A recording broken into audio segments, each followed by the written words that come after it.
No nation can become great by ignoring its past. It has to analyze its past, accept mistakes, take inspiration from episodes, chart out its future course. See, in this country, what happened? Somehow, taking advantage of Gandhiji's unfortunate murder, a pro-Muslim polity was forced on the nation. What happened unfortunately with Savarkar was that he was wrongly involved in Gandhi murder by Nehru. I've been a journalist who has always believed in nation first, true nation first. For me, narrative did not matter much. I went by national good always. For 60 years, Hindus of this country had to, in a way, suffer.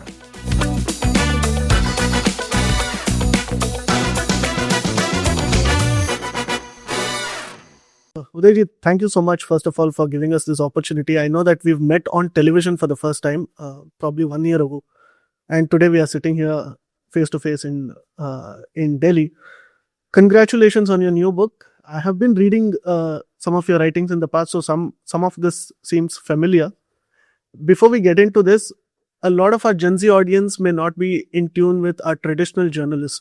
So in 30 seconds, if you were to introduce yourself to them, how would you describe your career? I've been a journalist who has always believed in nation first, true nation first.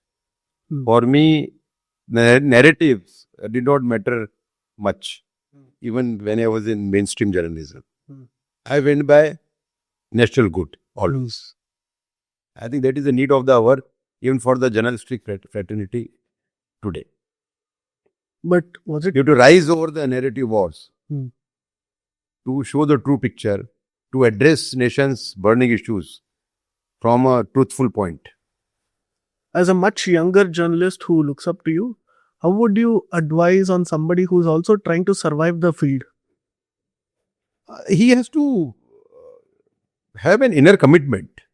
I mean, I agree that he's serving for somebody and that, media baron or editor has a narrative, But then there is always a space for you, I think. Right.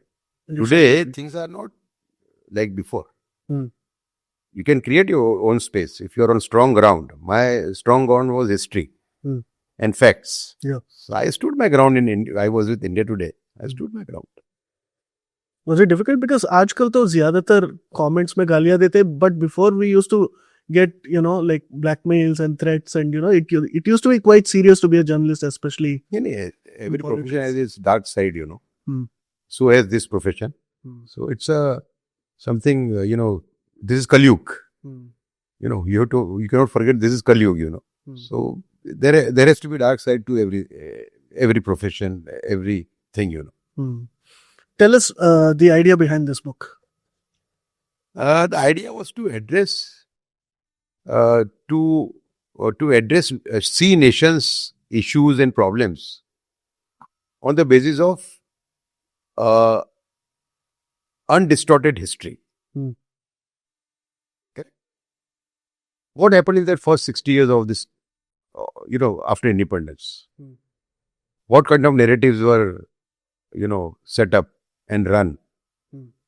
Correct. Who were the people behind it? How it happened? And what was the result? Correct. All those things have been very truthfully analyzed in this book. So this book is also very useful for charting out a future course. You see, you have to understand one thing. No nation can become great by ignoring its past. It has to analyze its past based on undistorted history. Accept mistakes. Correct? Take inspiration from episodes which are inspiring. And then chart out its future course. Correct. So in this country, what happened? Somehow, taking advantage of Gandhiji's unfortunate murder, a pro-Muslim polity was forced on the nation. Correct. And we were kept guilty. In every way. In history books. Correct. In policies, governance policies. For 60 years, Hindus of this country had to, in a way, suffer. Hmm. How? Not that they were being throttled, in a different way. Hmm. They were,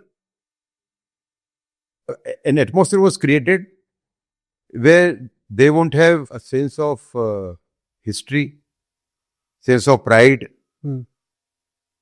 right? National good was linked to Hindu-Muslim unity at any cost, which became Hindu-Muslim unity at Hindu cost. A lot of people today also, including somebody as big as Rahul Gandhi, still believe they have a lot of jibes against Veer Savarkar. They believe that he was a coward, mercy petition likha. Why is there no end to this debate? He is our national icon after all. इसमें ऐसा हो गया कि what happened with, unfortunately, with Savarkar was that he was wrongly involved in Gandhi murder by Nehru.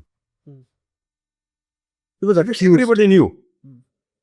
that he has been wrongly involved in Gandhi murder, and he was acquitted also.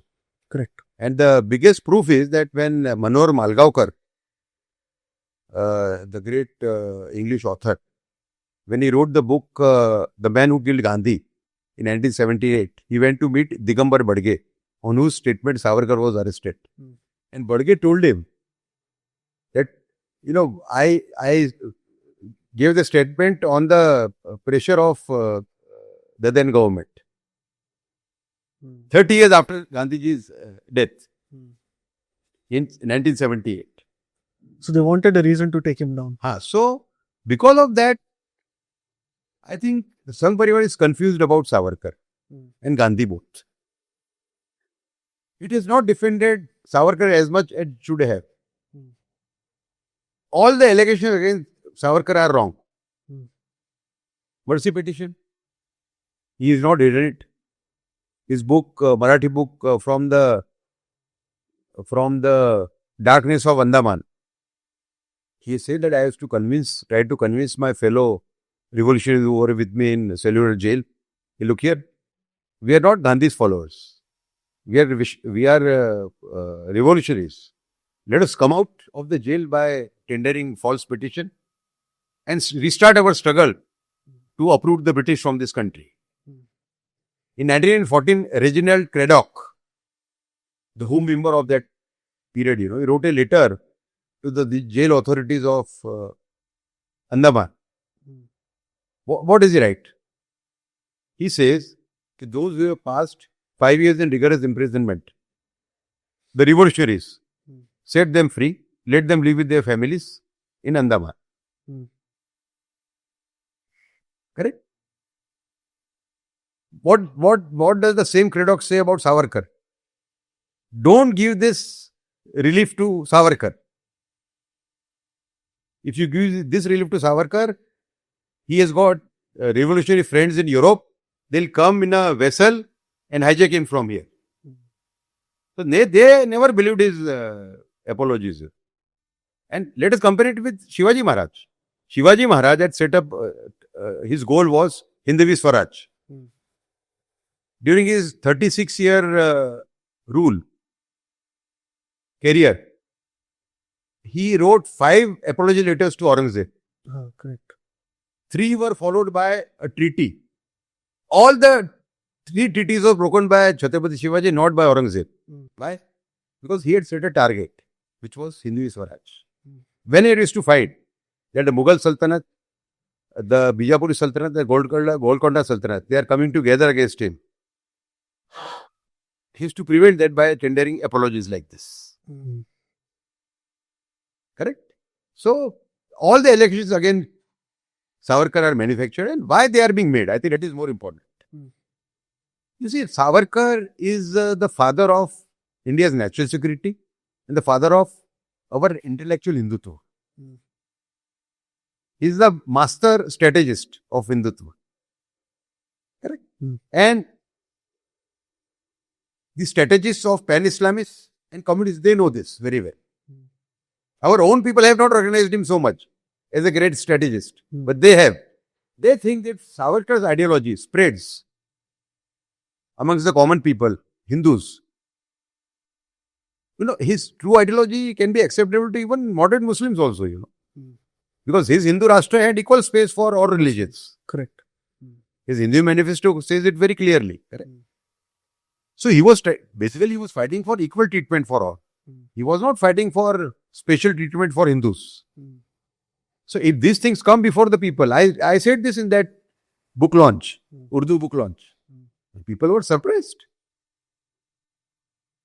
So if this thing spreads amongst the people, then those Hindus who are ignorant about Savarkar, they will also accept him. And a small section of Muslims also will accept him. And these people, this whole narrative, false narrative factory will close down. It is This very is the reason why they villainize Savarkar again and again. It is very true when it comes to other people in history as well. Even Bhagat Singh, for instance, the left has tried to appropriate him. That is also wrong only. Bhagat Singh was never a leftist. Listen, there are 5 books which were found from Bhagat Singh's cell when he died. One was Savarkar's book, 1857, The First War of India's Independence, and the other book was on Lenin. Now, are you aware that Lenin used to be an inspiration for Savarkar also? Right. In 30s, this phase of communism had not come before the people. Correct. So, even Savarkar has used Lenin to inspire his followers. Right. Correct? So, basically Bhagat Singh had studied in a school which was run by Arya Samaj people. Correct? There was Arya Samaj influence in his home also, in his family also. And therefore, they have completely appropriated Bhagat Singh. Just on the basis of one book. Thank you so much, Udayji. This was a lovely interview. So, I hope a lot of our viewers have a lot to take away from this. Please let our audience know where they can buy this book. कहाँ मिलेगा? Amazon पे available है, रूपा का है. It has got a foreword by Yogi Adityanath ji, the Honorable Chief Minister of Uttar Pradesh, and it has got a preface by Himanta Biswa Sarma ji, who is the Honorable Chief Minister of Assam. Thank you so much, Udayji. Introduction, readers should read the introduction. Then they will know what is the purpose of this book. Context here. Yes. उसमें समझ लिया मैं. Thank you so much, Udayji. I hope. Thank you so much for having me. Thank you. Namaste.